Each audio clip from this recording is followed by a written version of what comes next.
Central and the Nerdist Podcast. Jonah Ray is here.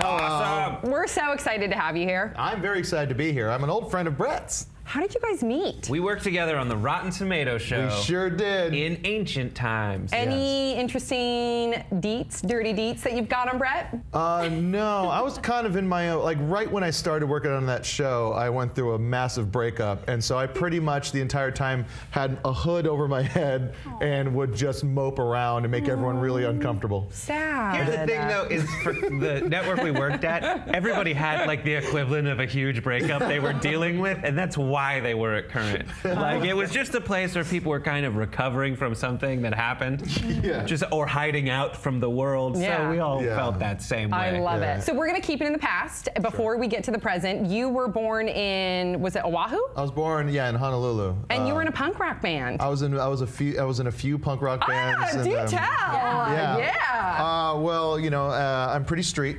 No, the thing is, growing up a white guy in Hawaii, you kind of search for any kind of identity, and when you find like a small subset of like a scene, like punk, for example, it's like you just like I got obsessed with it. I was going to shows with my friend Donald all the time, and then that's the awesome thing about punk too, is that it's so attainable. It's you don't have to be good, you just have to be loud and fast. And so I started playing drums, my friend started playing bass. Oh, you were the drummer? I was a drummer. I loved the drummers. Yeah. Yay. So who was your favorite punk rock band?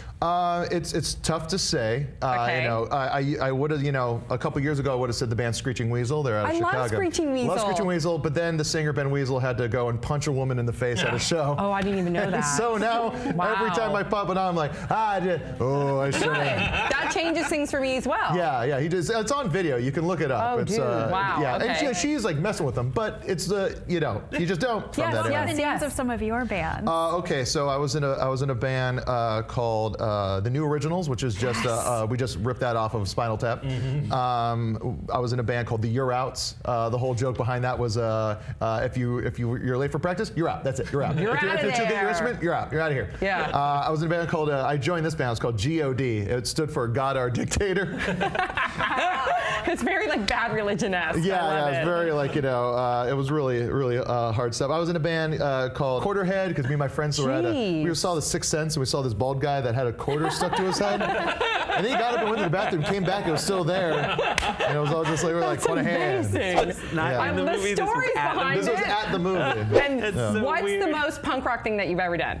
The most punk rock thing I've ever done? Quarter. I was watching a band called Scared Chaga, one of my favorite bands. I was watching them. One of those guys went up to be in the Shins, but I was watching Scared Chaga at a downtown loft in LA, and it was probably like 2001.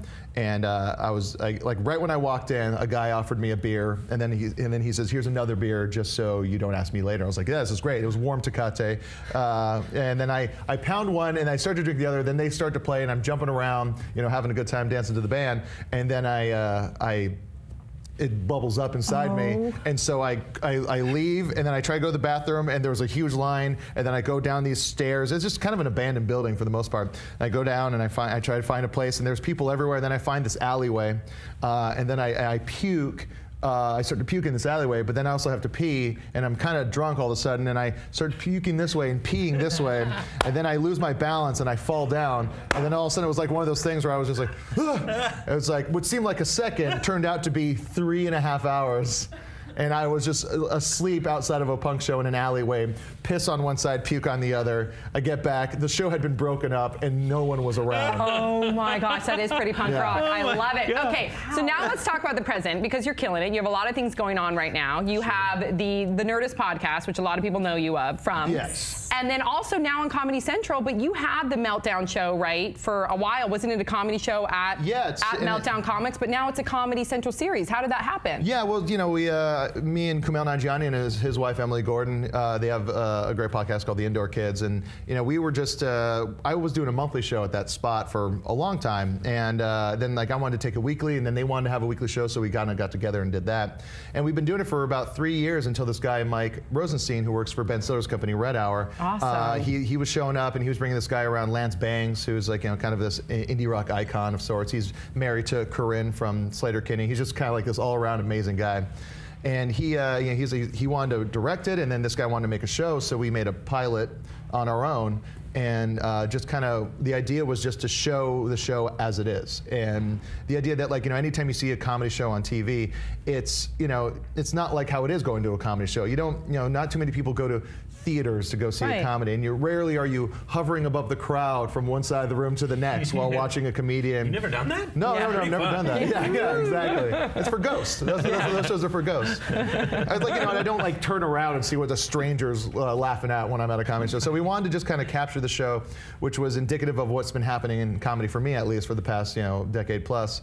And so we pitched it around. Comedy Central said they wanted to do it, and now we're doing it. And we were shooting it on Wednesday nights, and it airs Wednesday nights, but we still have the show on Wednesday nights. So it's like I try not to be too bothersome on Twitter. I was lucky enough to go to one of those. By the way, did you go to one of the tapings? I did. Which one? The one where we talked about, and by we I mean you asked the audience, what were the most hardcore drugs you've ever done? Oh, okay. And that was a really interesting show. Sometimes we come up with bad questions that really just can turn bummer real fast. Like, what's the most messed up you've ever been on, drinking or drugs? And some guy revealed that he was responsible for a hit and run. He was saying how stoned he was. Like, I was so stoned I was driving, then I hit this lady, and then I just freaked out and I drove away. We're like, wait, what? Yeah. That's illegal. You might have. It's like, do you think that person's like, I don't know. Like, he had no idea. You could be wanted for murder right now. Yeah, exactly. Okay, so you get 2 wishes, and really think about it because they will come true. 1 personal and 1 professional. This is what sucks for me. As a comic, I should right now think of very funny answers, but no, be real because it's going to happen. Right, personal. Otherwise, 3 Yeah. Well, that was personal and professional.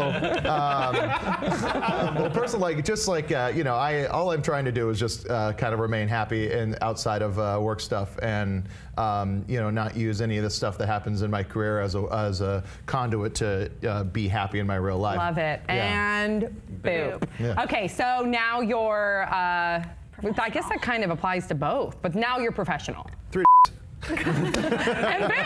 All right, if you show them off when it happens, you'll come back and show them off? Oh, of course. Okay, Dude, I'm not going to be doing anything but showing them off.